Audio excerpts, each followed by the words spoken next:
शिवपुर नाम के गांव में राजन नाम का एक लड़का रहता था। राजन अपने चंचल स्वभाव के लिए जाना जाता था। वह हमेशा खेल, मौज मस्ती और खाने पीने में तल्लीन रहता था।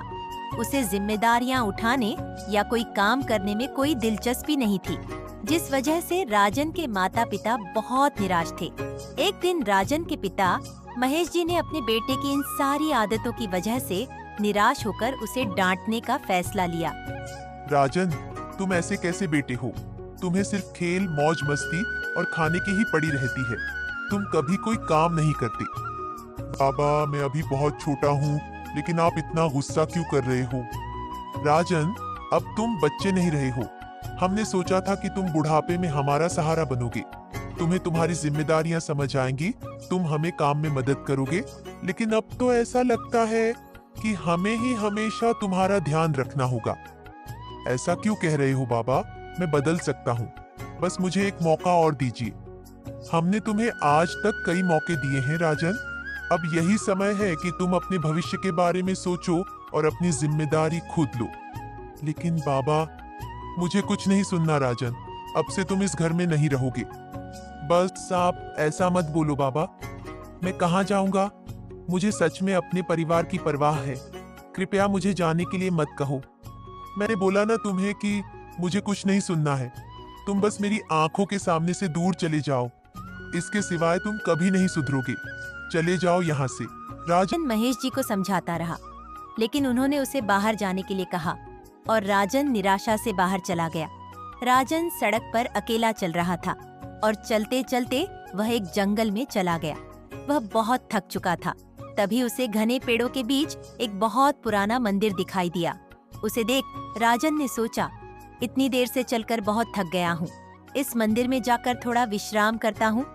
राजन मंदिर में गया, लेकिन तभी उसकी नजर भगवान के पास रखे केले खाइयों पर पड़ी। डरो मत बेटा, तुम यह सब खा सकते हो। यदि दान से किसी व्यक्ति की भूख मिट जाती है तो वह दान सफल हो जाता है। जिसने भी यह फल यहाँ रखे हैं उसे पुण्य अवश्य ही मिलेगा। तुम निश्चिंत होकर खाओ। धन्यवाद पुजारी जी। मैं किसी की अनुमति बिना यह सब नहीं खाना चाहता था, लेकिन मुझे बहुत भूख लगी है। रुको, मैं तुम्हारे लिए और भोजन लाता हूँ। रामानंद जी राजन के लिए कुछ भोजन लेकर आए। राजन ने भी शांति से भोजन किया और रामानंद जी से कहने लगा, धन्यवाद पुजारी जी, आपने मेरी बहुत सहायता की। धन्यवाद की कोई आवश्यकता नहीं बेटा। शायद यह तुम्हारे ही नसीब का था, तुम्हें मिल गया। इसे भगवान का आशीर्वाद ही समझो तुम। और फिर रामानंद जी विश्राम करने के लिए गए। राजन खाने के बाद जोर से डकार लेते हुए वहीं फर्श पर सो गया। जैसे ही शाम हुई, रामानंद जी ने धीरे से राजन को जगाया और कहा, अरे बेटा, शाम हो गई है। अब कुछ ही देर में अंधेरा होने वाला है। क्या तुम्हें घर नहीं जाना है? घर पर सब तुम्हारी राह देखते होंगे। रामानंद जी के ऐसा पूछने पर राजन का मन भारी हो गया। अरे बेटा, क्या हुआ? तुम क्या सोच रहे हो? राजन ने रामानंद जी को सब कुछ बता दिया और उनसे पूछा, पुजारी जी, मुझे यहाँ अच्छा लग रहा है और मेरे पास कहीं जाने के लिए जगह भी नहीं है। क्या मैं यहाँ कुछ दिन रुक सकता हूँ? मैं आपकी हर प्रकार मदद करूँगा। तुम यहाँ रह सकते हो बेटा। इतना कहकर रामानंद जी अपने काम में व्यस्त हो गए। अगले दिन से ही राजन मंदिर की सफाई और बाकी कामों में भी रामानंद जी की सहायता करने लगा। रामानंद जी गांव में एक प्रतिष्ठित व्यक्ति थे। उनका आशीर्वाद लेने के लिए दूर दूर से लोग आते थे और काफी उदारता पूर्वक दान भी दिया करते थे। हालांकि जैसे जैसे समय बीतता जा रहा था, रामानंद जी के स्वास्थ्य में गिरावट आ रही थी। ये बात राजन के ध्यान में आ गई और उसने रामानंद जी से पूछा, पुजारी जी, आप बहुत बूढ़े और अस्वस्थ हो गए हैं। आप जैसे बड़े पुजारी से मिलने, आपका आशीर्वाद पाने और दक्षिणा देने के लिए तो दूर दूर से लोग इस घने जंगल में आते हैं और इसी वजह से तो हमारा जीवन चल रहा है। लेकिन आपके जाने के बाद यहाँ कोई भी नहीं आएगा और फिर मेरा क्या होगा? मैं अपने खाने पीने की व्यवस्था कैसे करूँगा? राजन की चिंताओं को समझते हुए रामानंद जी ने राजन का हाथ पकड़ा और उसे अपने रूम में ले आए, जहाँ एक और छोटा मंदिर था और उसमें एक घंटी भी थी। रामानंद जी ने राजन से कहा, ये घंटा देख रहे हो बेटे? यदि मेरे जाने के बाद कभी तुम्हें पैसे की परेशानी हो तो आधी रात के बाद और सुबह होने से पहले सिर्फ एक बार यह घंटी बजा देना। इससे तुम्हारी सारी समस्याएं दूर हो जाएंगी। धन्यवाद पुजारी जी, आपने तो मेरी समस्या चुटकी बजाते ही दूर कर दी। उसकी कोई जरूरत नहीं बेटा, लेकिन याद रहे इसे सिर्फ आधी रात के बाद और सुबह होने से पहले ही बजाना है। कुछ दिनों के बाद तबीयत अधिक खराब होने की वजह से रामानंद जी का निधन हो गया और राजन की चिंता सच हो गई। एक समय में जिस मंदिर में लोगों का आना जाना लगा रहता था, वहाँ अब कुछ कुछ लोग ही आते थे और धीरे धीरे तो उस मंदिर में लोगों का आना बंद ही हो गया। यह सब देख राजन अधिक चिंता में पड़ गया। उसे समझ नहीं आ रहा था कि वह अब अपनी व्यवस्था कैसे करे। अब मैं क्या करूँगा? पुजारी जी तो चल बसे।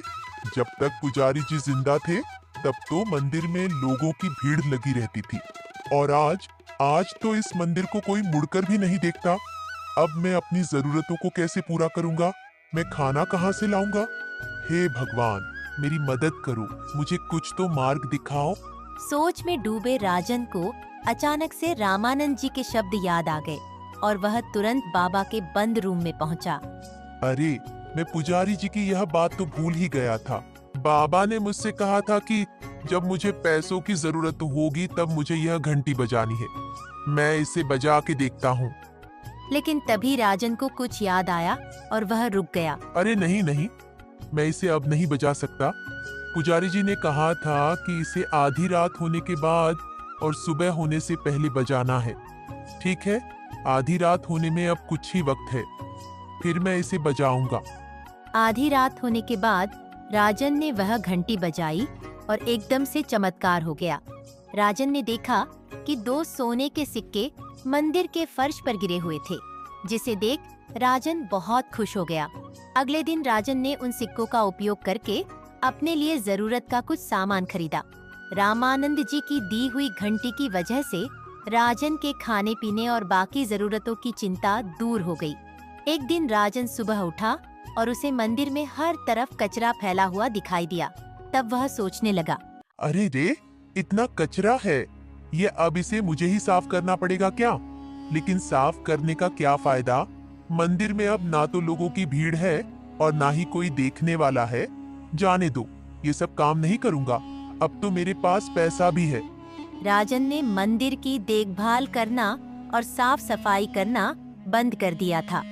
मंदिर में हर जगह अब सिर्फ गंदगी का ही साम्राज्य था। एक दिन ऐसे ही राजन मंदिर के बाहर था। जब यह घंटी मेरे पास है तब तो मैं चुटकी बजाते ही अमीर हो जाऊंगा। मैं तो ऐसे ही चिंता कर रहा था। अब तो बस आधी रात हो जाए, फिर तो मेरे पास पैसा ही पैसा होगा। राजन ने अधीर होकर आधी रात का इंतजार किया। उसकी आंखें उस घंटी पर ही टिकी थीं। जैसे ही आधी रात हुई, राजन घंटी की ओर दौड़ा और अपनी पूरी ताकत से उसे जोर जोर से बजाने लगा। धीरे धीरे मंदिर के फर्श पर सोने के सिक्कों का ढेर जमा होने लगा। कुछ देर में सुबह हो गई और मंदिर की घंटी और सोने के सिक्कों का ढेर एकदम से गायब हो गया। से डर गया। वो घंटी और सिक्के इधर उधर ढूंढने लगा, लेकिन उसे वो कभी नहीं मिले। तभी पृथ्वी को अचानक से कुछ एहसास हुआ। अरे नहीं, यह मैंने क्या किया है? मैं पुजारी जी की बात भूल गया। मैंने सुबह होने के बाद भी यह घंटी बजाई और अब सब कुछ खत्म हो गया है।